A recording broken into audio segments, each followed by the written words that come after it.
नमस्कार, आप देख रहे हैं सूत्र समाचार। मैं आपके साथ अंकित। विश्व धरोहर सप्ताह के अवसर पर विंध्य की धरोहर पर व्याख्यान का हुआ आयोजन। पीली खोटी होटल रीवा राजविलास के सामने भारत सरकार संस्कृति मंत्रालय भारतीय पुरातत्व सर्वेक्षण जबलपुर मंडल मध्य प्रदेश द्वारा विश्व धरोहर सप्ताह का कार्यक्रम संपन्न हुआ, जिसमें मुख्य अतिथि राजेंद्र शुक्ला पूर्व मंत्री मध्य प्रदेश शासन उपस्थित रहे। अध्यक्षता युवराज दिव्यराज सिंह सिरमौर विधायक द्वारा किया गया। वहीं मुख्य संयोजक महाराजा पुष्पराज सिंह पूर्व मंत्री मध्य प्रदेश शासन द्वारा किया गया। डॉक्टर शिवाकांत वाजपेयी अधीक्षण पुरातत्वविद भारतीय पुरातत्व सर्वेक्षण जबलपुर मंडल के तत्वाधान भारत में संरक्षित विश्व धरोहर के 40 स्मारकों का परिचय दिया गया। प्रोफेसर महेश श्रीवास्तव विभाग अध्यक्ष भारतीय प्राचीन भारतीय इतिहास एवं पुरातत्व विभाग अवधेश प्रताप सिंह विश्वविद्यालय रीवा भी शामिल रहे। इसमें डॉक्टर प्रभाकर चतुर्वेदी एवं श्री राकेश सिंह जी सोनालिका ट्रैक्टर्स, श्री मनीष मलकानी जी एबीसी, श्री सुरेश जी राजू खान बांधो पब्लिक स्कूल की प्राचार्य रुखसार खान, महाराजा पुष्पराज सिंह जुदैव द्वारा कहा गया कि हमारी पुरानी धरोहर को जिस तरह से संरक्षित करने का काम माननीय प्रधानमंत्री भारत सरकार द्वारा एवं माननीय मुख्यमंत्री मध्य प्रदेश द्वारा किया जा रहा है वह अति सराहनीय है।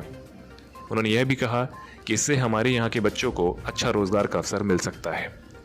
दूर दराज से आए टूरिस्ट को गाइड का काम यहाँ के बच्चे बेहतर कर सकते हैं। इस कार्यक्रम के लिए उन्होंने पत्र लिखकर भी माननीय प्रधानमंत्री जी एवं माननीय मुख्यमंत्री जी माननीय रेड्डी जी को अवगत कराया है।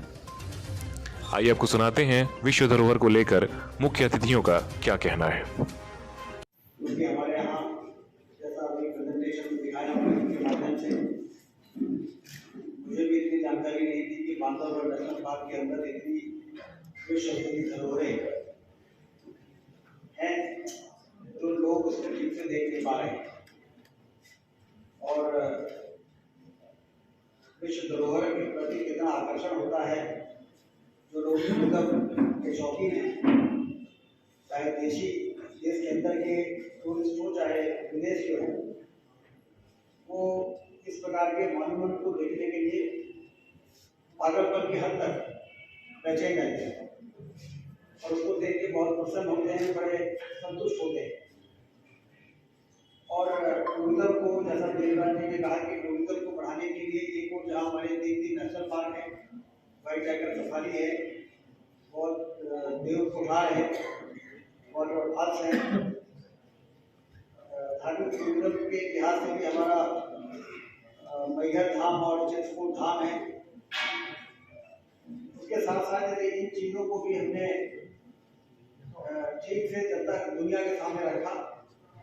तो इसको देखने के लिए लोग यहाँ पर आएंगे, फुटफॉल बढ़ेगा, कनेक्टिविटी बढ़ाई जा रही है,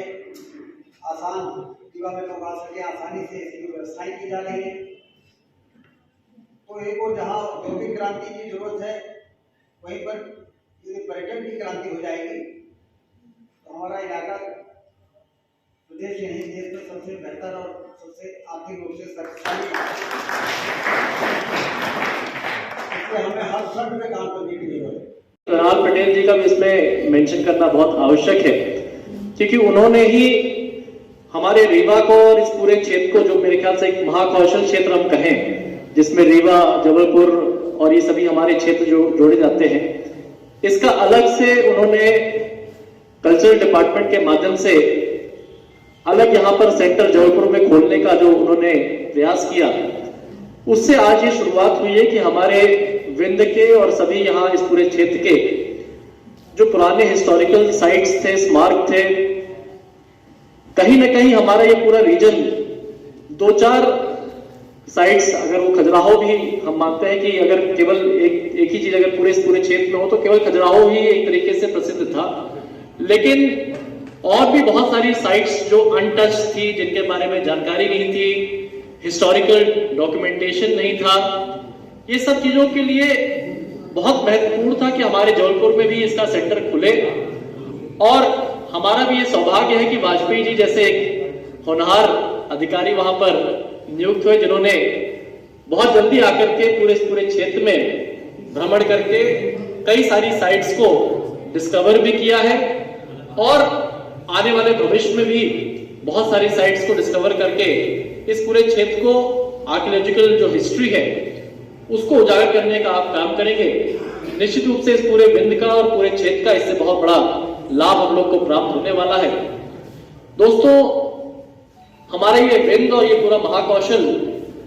एक तरीके से मेरे ख्याल से हम सब जैसे जानते हैं जितने यहाँ पर, पहली बात तो ये आती है कि हम भारत को लेके कहां आ रहे हैं, भारत वहां कहां है। दूसरा है हमारा मध्य प्रदेश कहां है,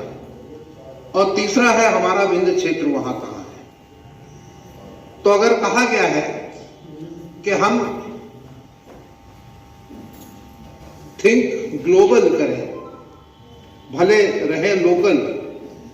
तो ग्लोबल थिंकिंग में हमारा आज प्रयास होना चाहिए कि विंध्य हमारा पूरे विश्व में, विंध्य हमारा पूरे भारत में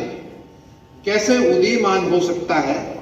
या अगर कोई मिसिंग लिंक है, अगर कोई छूटी हुई कड़ी है, उससे किस प्रकार से हम जुड़ सकते हैं,